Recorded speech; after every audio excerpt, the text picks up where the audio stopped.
His dark eyes got a little lighter. By blowing your mind. Chuuya and Dazai had just returned from yet another successful mission, and if Chuuya were with anyone else, he would be in a good mood. But unfortunately, he was with Dazai, who refused to refer to him as anything else but his sheepdog. What was his weird obsession with thinking that he owned him? Chuuya was his own person, damn it. Did you write the mission report, Slug? Dazai asked expectantly, his back against the doorway of the lounge where Chuuya was relaxing on the couch. His body ached from the constant use of his ability, but his partner didn't seem to give a damn, moving to lean over him and annoyingly poking his cheek. Chuuya swatted his bandaged hand away, his muscles groaning in protest as he sat up from the sofa cushions. No, I did most of the work, so I figured you would be nice for once and do it yourself. Dazai pulled a thoughtful face, though Chuuya could tell just how fake it was. They had been working together for a year now, and every time Dazai mocked him, it always seemed to make an all-encompassing anger bubble in the pits of his stomach. Osamu Dazai simply annoyed Chuuya, despite their partnership. He didn't know much about him, only his name and his hatred towards dogs. He was just too fucking mysterious. I suppose that I was nice for once, and may have left a report in my desk somewhere. Chuuya's head shot up, his eyes widening in shock.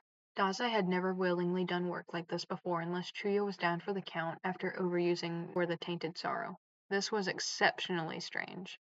Was this Dazai's weird way of manipulating him? Or maybe a peace offering? You're catching flies, Dazai pointed out, and Chuuya snapped his jaw shut with an audible clack. Dazai smirked, seeming amused by the reaction. Chuuya was going to punch him into space one of these days, but not at the moment since he didn't feel like typing out a report. Chuuya wordlessly slid from the couch, stretching his sore limbs to follow Dazai out of the vacant room. You're following me? Dazai shot over his shoulder. I suppose you really are a loyal sheepdog. Scratch that. Chuuya would punt him into the atmosphere as soon as he got his hands on the report. Though Chuuya was curious as to where exactly they were going, nor he nor Dazai had an office in the Port Mafia building. Weird, despite knowing that Dazai was an executive, meaning that they were going to Dazai's personal home. Chuuya had never heard anything about it before, though he assumed that it was like his own apartment. As far as Chuuya knew, Dazai didn't own a vehicle, so his residence must have been within walking distance. You'd think walking to and from work every day would at least give you some muscle, but you're still a beanstalk. Chuuya countered after Dazai made a particularly insulting comment about his height. Dazai didn't say anything to that, shrugging with tense shoulders, his lips forming a tight smile. He was acting strange compared to his usual smug bastard self, but Chuuya wouldn't question it. The silence that settled over them was never uncomfortable, but this was one filled to the brim with something strange, a feeling that Chuuya couldn't place his finger on. He felt that Dazai was thinking hard, and the longer they walked, the stranger he got, no longer taunting him or even talking. Chuuya wasn't sure if it was just his sore muscles making it seem like they had been walking for half an hour, or if they actually had, but he was starting to grow impatient. Chuuya's own apartment was in the opposite direction they were walking, and when they finally reached the outskirts of town, Chuuya had concluded that Dazai lived somewhere hidden from the rest of the city. Chuuya wanted to roll his eyes. Of course this genius would live somewhere where no one could find him. Probably some high-tech security hideout or some weird shit.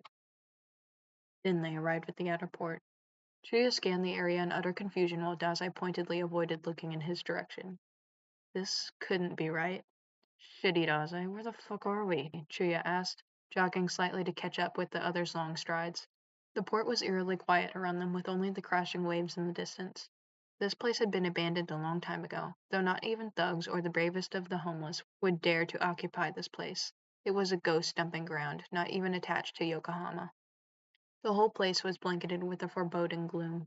Shipping containers lie around them, and in the heart of those lay one specific one that looked in slightly better shape than the others. Dazai didn't answer him, instead coming to a stop in front of that locked shipping container. Chuuya watched numbly as he reached out to grab the lock and flip it around to a certain set of numbers and letters. With an audible click, the chains fell aside and the doors opened, Dazai not hesitating as he stepped into his house. "Welcome to my home," he announced without even looking back to gauge Chuuya's distressed reaction. Chuuya followed him in. "Is this some kind of sick joke?" he asked, voice cracking in the middle of the sentence as he looked around, absolutely perplexed. There was a lamp on the desk with a small refrigerator and a chair sitting next to it. In the far back corner was a small-looking futon, a blanket strewn across it messily. The scene reminded Chuuya of the time he had spent with the sheepdogs, sleeping in the least comfortable of spaces. Dazai headed over to his desk, finally turning back to him with a carefully blank look on his face. Does it look like I'm joking? Chuuya wanted to cry, or scream, or maybe both. Instead, he took a deep breath, in and out, before stomping over to Shitty Dazai and pulling him away by the collar, away from the desk he was rifling in. He slightly grunted when he was thrown back into the creaky futon. Chuuya stood in front of him, arms crossed over his chest.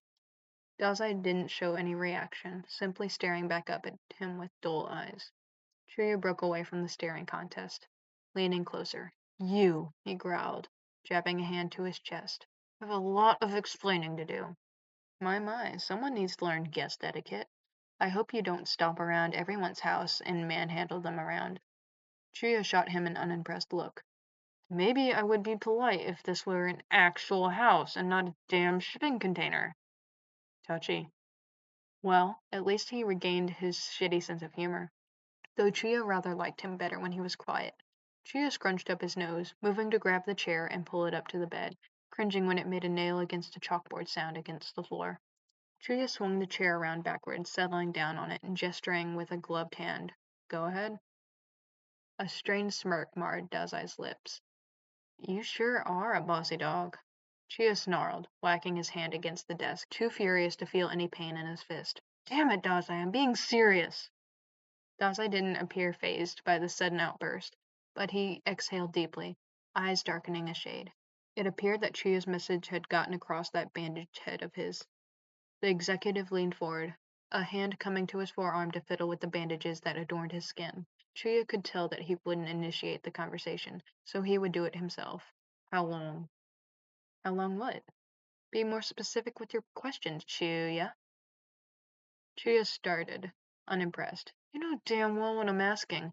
How long have you been living here? He took another look at the surroundings, nose scrunched up. He wouldn't exactly count staying in this miserable dump as living, more like surviving. A while. Oh, so he was going to be tight-lipped about this? Fine then. Chuuya could just scavenge his desk and leave his sorry ass here, though another thought lingered in the back of his brain. Dazai had willingly let him follow him here, something he had never done before. It was basically a silent invitation. Maybe he wanted Chuuya to find out, to know more about him. Maybe he finally had enough of this shithole and wanted out, subconsciously wanted someone to know his suffering. So, Chuuya remained planted even as the sun started to set. He really didn't want to be here during the night, but he would stay for as long as it took to beat the information out of his partner. Then Dazai once again caught him off guard, gathering his thoughts and shattering the tense silence by speaking them. Ever since I joined the Port Mafia. And it seemed Chuuya had punched the dam down once Dazai started. The words poured from his mouth in a subdued tone. I wasn't allowed to live in an apartment or anywhere in the city. The boss ordered that I find a place outside of city limits. I stumbled upon this place, abandoned where no one would bother me. Chuuya couldn't say he was too surprised. He knew their boss was far from a good person. In fact, he was one of the worst Chuuya had ever met. A manipulative fuck and a Machiavellian man. A step up from street scum that stole from children because this man was the one who influenced the chain of sin. Dazai was much like that himself, though Chuuya could see the major differences in the way the two conversed. They abhorred each other. Mori kept him at arm's length, as if he was terrified of Dazai. Chuuya frustratedly ran a hand through his fiery locks. So he isolated you because he saw you as what? A threat? Dazai pursed his lips. That is precise. Now, Chuuya had to kick both Mori and Dazai's asses to the sun. That's not right. Dazai chuckled darkly. We work for the Port Mafia. Nothing we do is right. He deadpanned. Chuuya supposed he was correct, but his mind was reeling, and his thoughts were clouded by a multitude of emotions. He needed wine if he was going to continue with this conversation, so he stood from the chair, not bothering to move it back to its previous spot. Come on, shitty Dazai, he muttered, ignoring the slight widening of Dazai's one visible eye where he grabbed his elbow, pulling him up from the uncomfortable-looking futon. You're coming with me. Ah, is Chuuya taking me to his doghouse? Despite the jab, Chuuya could sense the curiosity hidden under it. Was he that puzzled that Chuuya would drag him out of this wretched place? Really, any good person with a good heart would. Though he realized that Dazai probably had not encountered many good people. Chuuya was a good person with a good heart, right? Yes. Chuuya released him from his grip. Grab what you need. We'll come back and retrieve more stuff tomorrow when it's light outside. But hurry the hell up. I don't want to be here for much longer. Dazai's lips tugged up in a mischievous smirk. Is Chuuya perhaps afraid of the dark?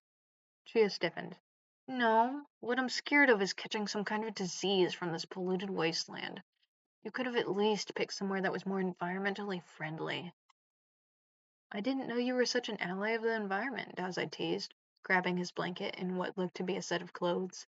Chuuya was going to mention that there were plenty of blankets at his apartment, but dropped it when he noticed the way Dazai tucked the bundle of fabric under his arm protectively. All right, Chuuya breathed.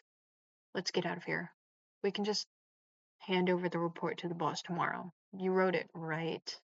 Dazai smiled innocently. Nope. Chuya's legs were just about ready to give out from under him when they made it to his place. It wasn't anything special. A one-bedroom, one-bathroom apartment. Enough to accommodate him. But it was practically a wonderland compared to the dump that Dazai was living at for a good portion of his life. Are you hungry? Chuya asked, already heading to the kitchen to poke around his pantry. He needed to make another grocery trip soon, once he got paid for the recent mission. He already knew Dazai didn't eat much, but he damn sure would shove the food down his throat just so he wouldn't pass out in the middle of a mission. He would like to avoid lugging his partner's ass back to headquarters. He made an easy dinner, instant ramen because he was bone tired. Of course, he made Dazai take a shower, because who knew what kind of chemicals he was tracking into his apartment. Would he mutate and gain another arm or leg in the future? At least then they could probably sue Mori for all he had. Chuya twisted his chopsticks with more force than necessary, bringing the hot noodles up to his lips to shove them into his mouth grumpily. Don't snap your chopsticks now, Dazai taunted as he leaned against the kitchen island across from where Chuya was sitting on the counter. When the hell did he get out of the shower? Chuya jumped slightly, looking up from his cup of noodles to face Dazai. His hair was wet and dripping onto the towel that blanketed his shoulders. Chuya almost choked on the noodles in his mouth when he noticed that Dazai was no longer in his work clothes. He never had seen him in lounge clothes before, sweats and a t-shirt. Don't sneak up on people like that, Chuya reprimanded once he collected himself. Dazai put his hands up but didn't look apologetic in the least. Chuya didn't know how he would manage to live with this idiot, but it wasn't like he had a choice. Unless he found a random room out of the city for him, then he would be with him, because no matter what the boss said, Dazai wasn't going to live in that storage container anymore. Seriously, what if someone had accidentally shipped his house or something?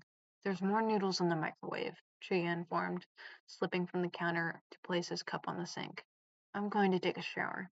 Don't expect me to be a kind host or stay up with you or anything. I'm fucking tired. Dazai hummed in acknowledgement, surprisingly reaching for his own food. Was he so thin because he lived out there for so long? Before Chuya could step into the bathroom, without any steam in it, did Dazai take cold showers? Dazai cleared his throat. Chuya sighed. What is it? How long? Though the question was completely out of context, Chuya had worked with Dazai for a year and understood it. How long until you kick me out of here? Chuya waved dismissively at him. Until you find a place that isn't a dump. Don't take too long. Stay as long as you need.